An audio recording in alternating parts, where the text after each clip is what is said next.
unang line of questioning ko, the point of my question tungkol sa assuming responsibility or not kina Kian, Carl Anthony Nunez, itatanong ko rin dapat si Althea Barbon na 4 years old, at si Carl Arnaiz, at si Reynaldo de Guzman alias Kulot, na-confirm sa Caloocan Court na the evidence was merely planted by the police. Ang point ng unang questioning ko na yon ay kung ina-acknowledge nyo o hindi na yung policy nyo caused the death of innocents. So lastly, Mr. Chair, actually may mga 100 tanong pa sana ako sa dating presidente pero na-high blood yata sila sa akin. So 2 huling tanong na lang.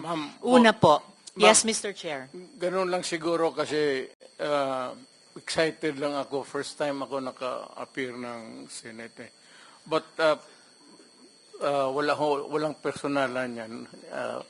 It has nothing to do with you, yung character ko. Yung boses ko lang kasi excited. But if you are offended by the demeanor, then mag-change gear ako. I'll try to do it with moderation. Salamat kaayo, Mr. Continue, ma'am. Chair. Continue. Salamat kaayo, Mr. Chair. At saka, Hindi, sandali, ma'am. Mr. Ganito, Chair. and I'm addressing lahat kayo. Taga-probinsya po ako. Hindi ninyo pwede akong masumo na paulit-ulit. Pag ginawa ninyo yan, isnabin ko kayo. Wala akong pera. I am not that rich na mag-travel dito sa aeroplano. Mahal yan. I am, bubuhay ako sa retirement pay ko. So, pati itong pamasahe ko, retirement pay ko yan. Wala akong negosyo ever since. Gobyerno lang ako. I have been an employee of government ever since. Kaya, I do not have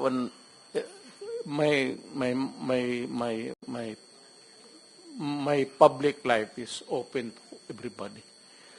So, magastos masyado, ma'am. Kaya, kung maari lang, tapusin natin ito hanggang bukas.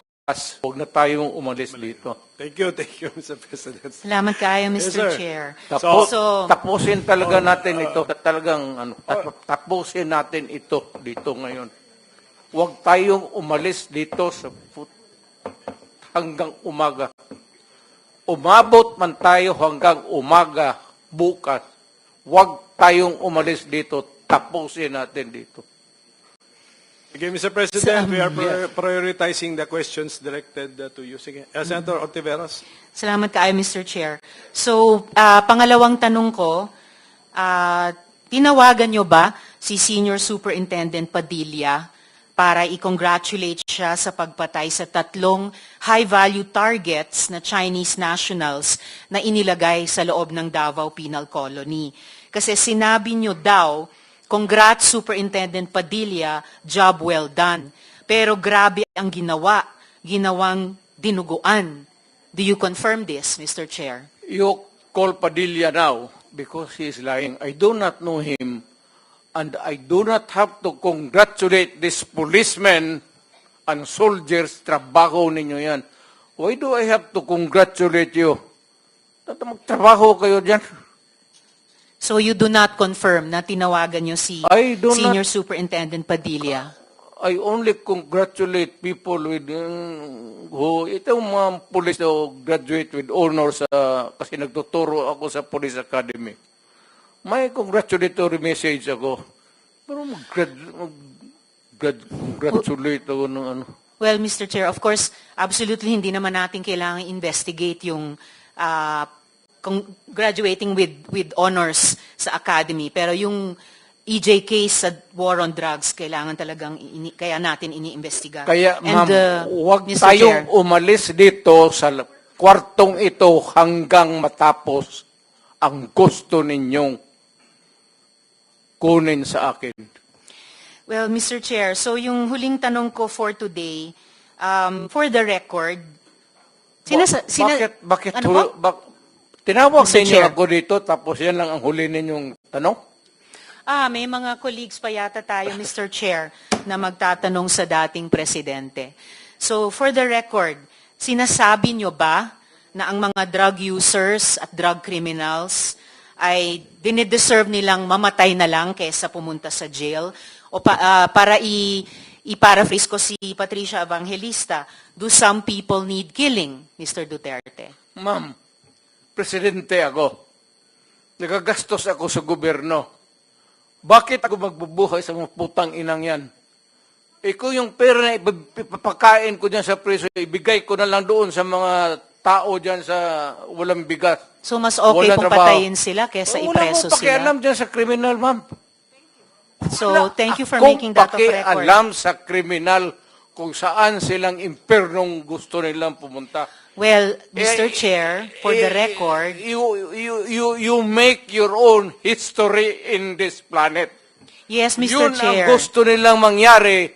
Doon sila sa impyerno at doon tayo magkita. Well, Mr. Chair, wala namang jurisdiction ng Senado sa impyerno. Dito lang sa bansa natin pwede tayong mag-investigate. Ba't doon tayo pupunta? Well, wala po akong ambisyon pumuntang impyerno pa.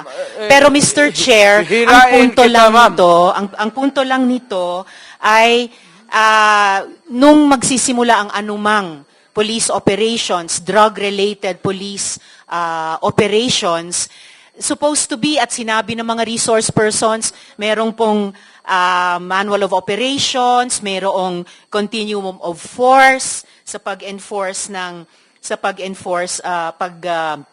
implement ng police anti-drug operation. So, ang premise is, yun na nga, arrest muna at build the case.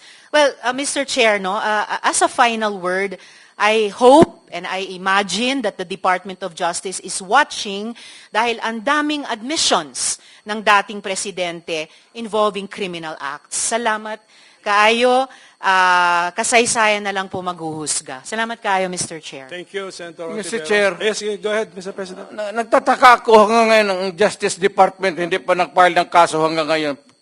Katagal lang. Matagal ako pumapatay ng tao hanggang ngayon hindi pa sila nakapile ng kaso? Mr. Chair, another addition to the list that's growing by the minute. Okay, for the record, Mr. President. wala na tayo Mr. wag na tayo President, for the record, kasi may nagtanong din sa akin Huwag na tayo magdrama dito. Tapusin na natin itong istorya na ito dito sa Pilipinas. For the record, Mr. President, Kasi naawa ako dito sa mga pulis. Sa totoo lang, naawa ako sa mga pulis, pati sundalo. Kaya ako, akin, mine and mine alone. Pag nag-inutusan ko ito, mag-operate itong mga buang na ito, kung anong mangyari, akin yan. I'm emotional because I've been longing to state this particular sentiment. Protektado ko yan sila. Basta in the fulfillment of duty, Mr. Senator, yan sila, naging chief of police yan. Protektado ko ang police pag nagtrabaho in the fulfillment of duty. Pero alam nila, ang mga police na pumasok ng kidnapping, alam nila yung police nila, pinatay ko. Thank you, Mr. President.